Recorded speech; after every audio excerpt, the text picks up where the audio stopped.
Jadi sekali lagi di video kali ini bukan mengenai sara, nggak ada unsur sara sama sekali, nggak ada unsur agama atau apa.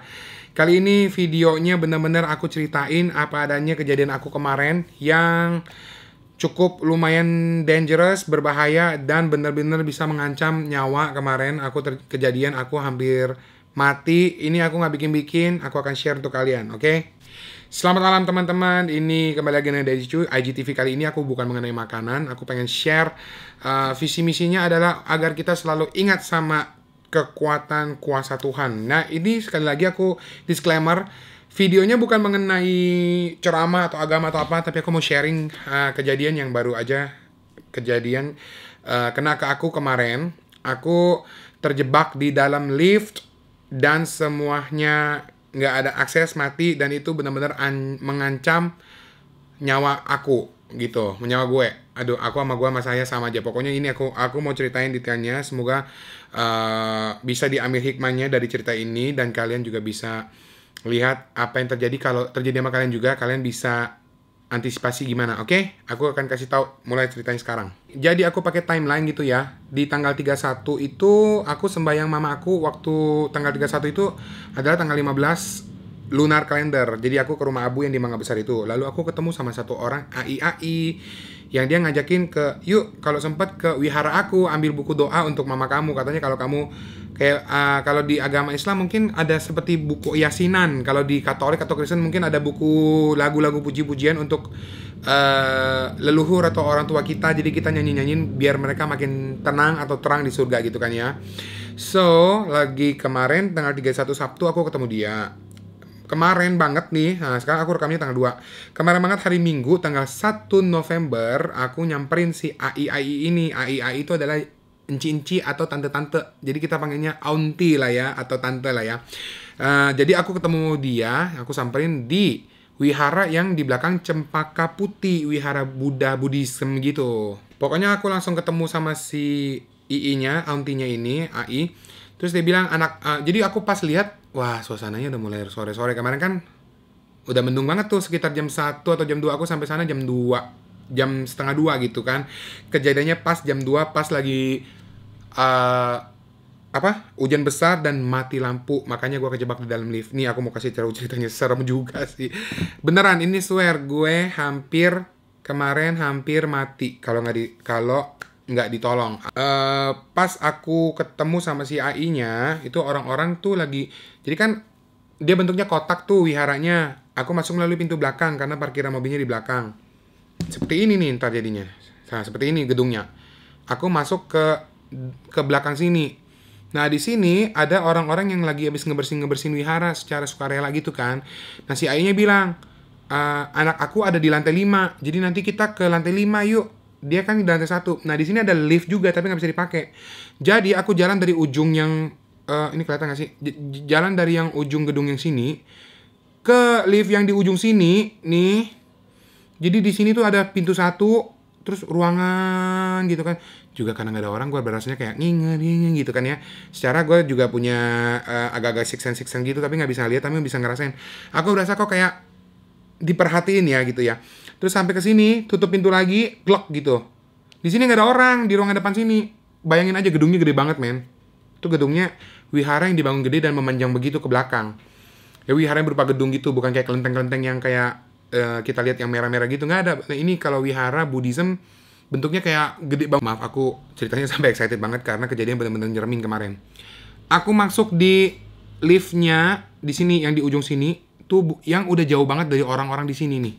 Jadi jauh banget gitu jalannya ke sini, dan itu di selain berapa pintu, satu pintu baru ke sini. Waktu aku masuk liftnya, aku udah berasa nggak enak dan aku lupa ngucap doa lagi. Biasanya kita harus kalau ke sebuah tempat kita harus doa gitu kan. Jadi aku masuk sama si tante sama si AI. Nah, ya liftnya bukan yang buka begini nih, bukan yang begini nih. Nah, bukan begitu ya. Liftnya yang, tau kan yang begini nih, yang habis yang begini, yang begini, gini gitu loh. Jadi kalau mau kebuka gini. Liftnya yang lift zaman dulu yang kebukanya satu gitu, bukan yang buka tengah, bukan yang samping. Nah pas udah masuk, itu pas langsung hujannya jadi gede gitu kan. Hujannya kok jadi gede banget. Terus aku pencet lantai 5 gitu kan. Pas masuk, lampunya ada kedip-kedip, trip gitu, lampu lift. Gue liat, kok aneh sih. Masih berdengung tuh, suara AC sama liftnya. Tiba-tiba, vuk! Aduh, ini yang paling serem. Oh my god. Begitu masuk, nggak sampai 1 menit, lampunya berkedip di liftnya. Dan, zep, mati semua. Dan itu gelap banget. AC-nya mati. Tombol lift yang di sininya itu nggak ada emergency-nya punya. Aku langsung nyalain begini, langsung ngarahin gitu di ininya. Aku tak, mati semua. Pintunya ketutup blok, nggak bisa digerakin. Dan aku hanya berdua sama si II itu. II itu namanya AI. Aku nggak boleh sebutin namanya, biar nggak ada ini. AI-nya itu. Jadi aku cuma berdua sama dia. Dan nih AI-nya. Tuh. Aku di wihara kemarin, kelihatan nggak? Nah, begitulah kira-kira. Tahu nggak, aku ini ada claustrophobia ya, apa? Yang nggak bisa di tempat kecil, sama yang gelap banget. Itu, aku jujur waktu kejadian kemarin, aku langsung panik banget. Karena aku tahu di luar nggak ada satpam, dan nggak ada orang di sekitar. Liftnya nggak punya tempat tombol otomatis panggil orang yang bantuan yang ada gambar telepon itu, logo telepon. Terus yang aku tahu orangnya tuh jauh banget di sana.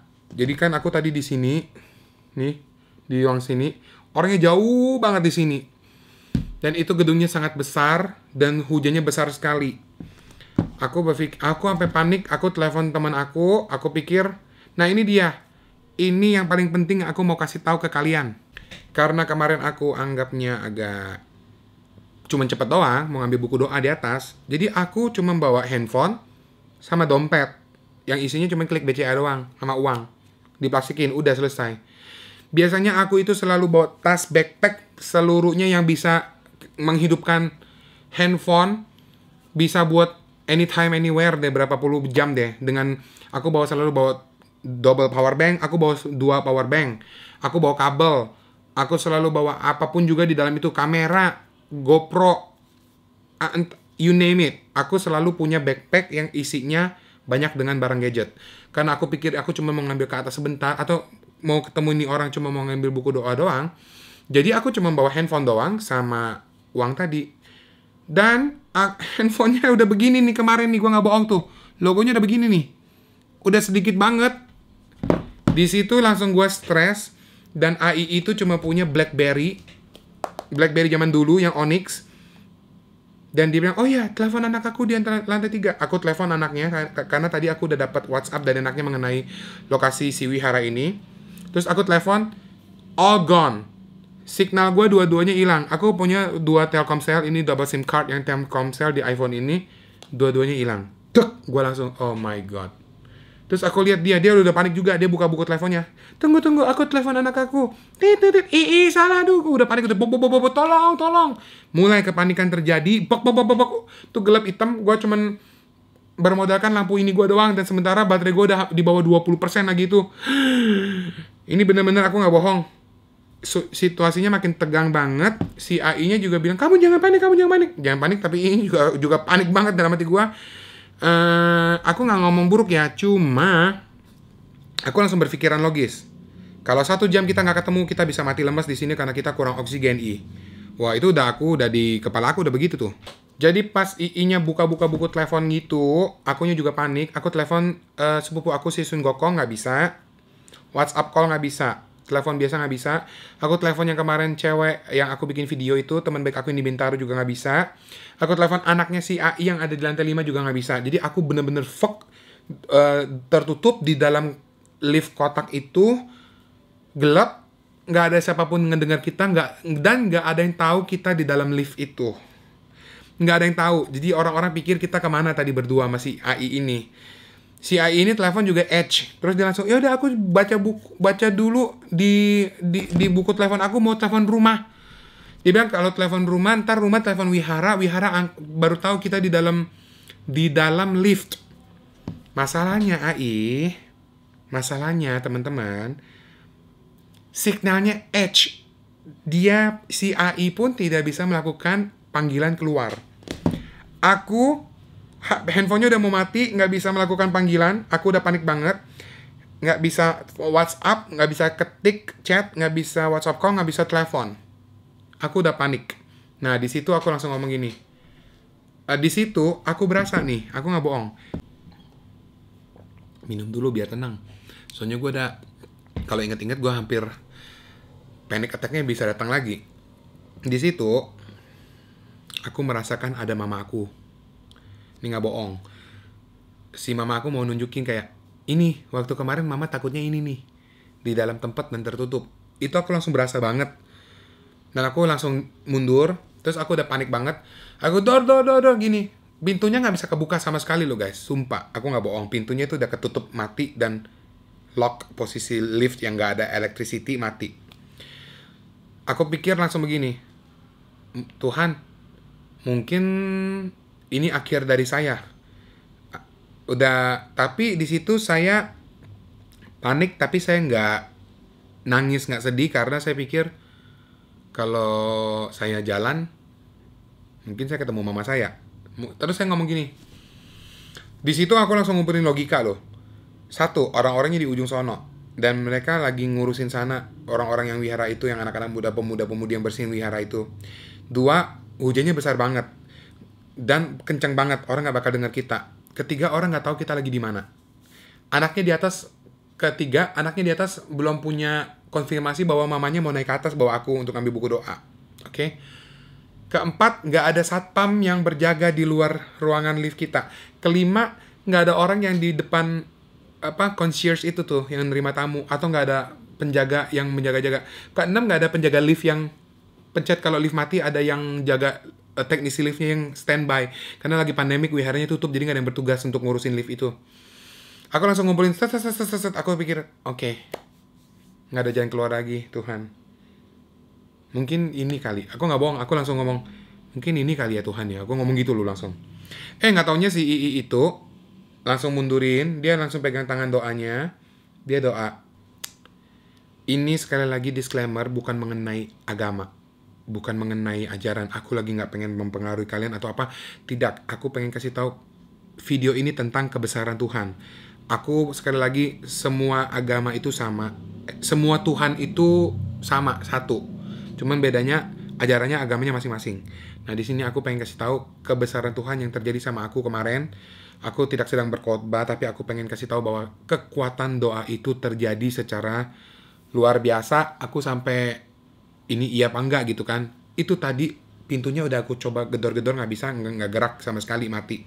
IA itu mundur dan dia mengucapkan beberapa mantra doa di dalam kepercayaan dia yang Buddhism. Kalau aku kan Konghucu, dia Buddhism. Aku Konghucu juga, aku sembahyang ke ini. Tapi aku lagi itu bilang, Tuhan, ini kayaknya akhirnya aku ya. Terus II itu dia panik.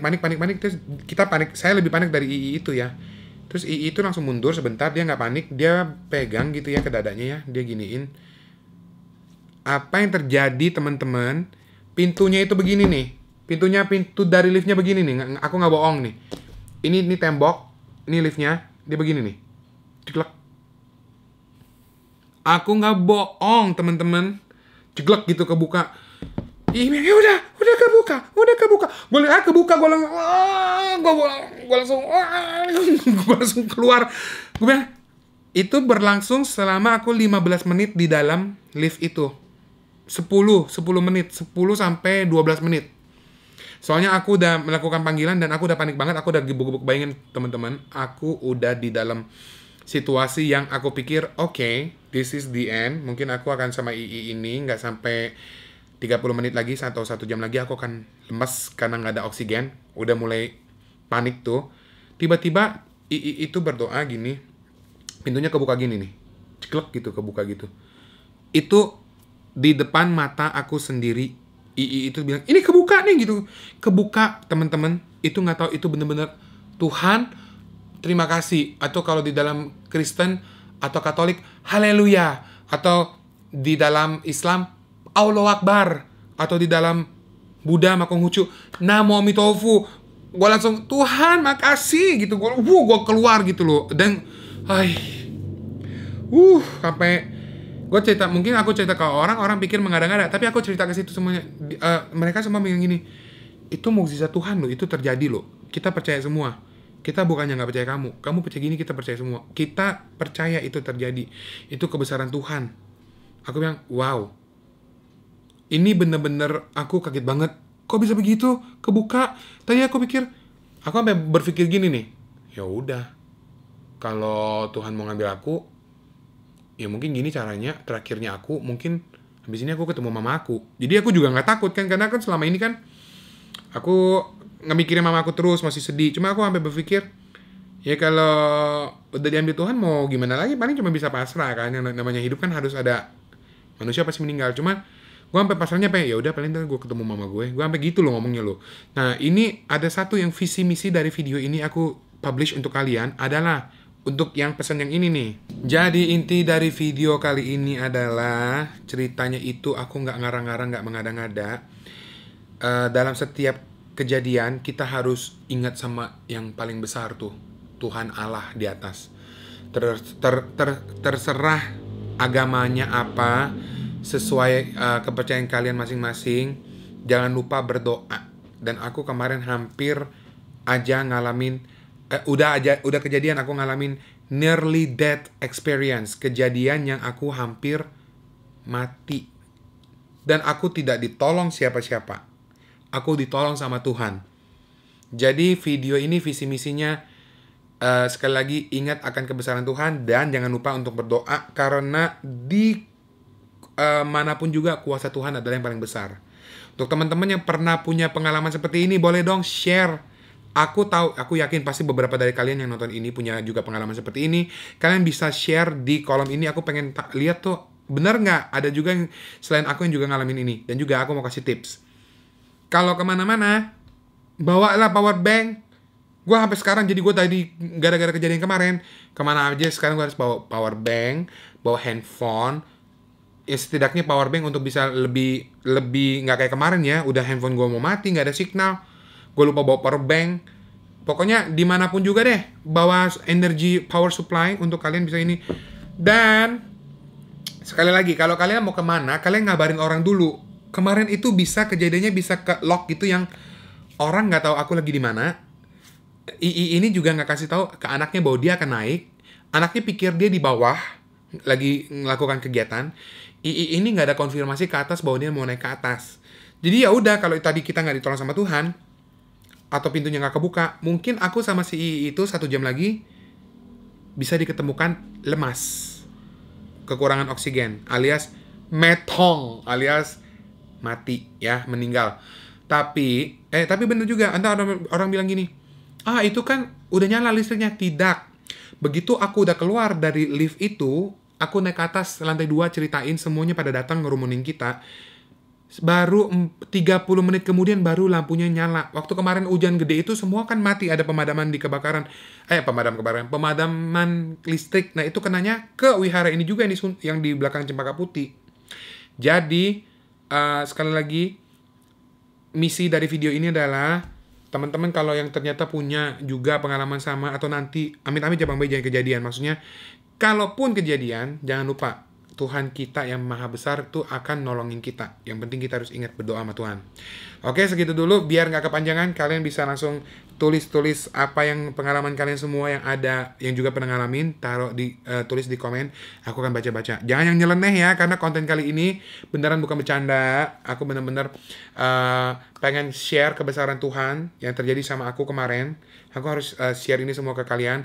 Sekali lagi, ini bukan tentang agama. Aku universal, kalian apapun juga aku mencintai kemajemukan, karena kita Indonesia tuh ada agama ya, ada Islam, Katolik, Kristen, Buddha, Hindu, Konghucu, Taoisme, and everything itu semuanya sama menuju pada satu kebesaran Tuhan. Sekali lagi untuk teman-teman yang udah nonton ini, thank you so much. Jangan lupa untuk terus mengucapkan syukur dan doa. Aku doain semua kita selalu dalam lindungan Tuhan dan selalu bahagia dan sehat selalu. Thank you, salam dari Cu. Bye.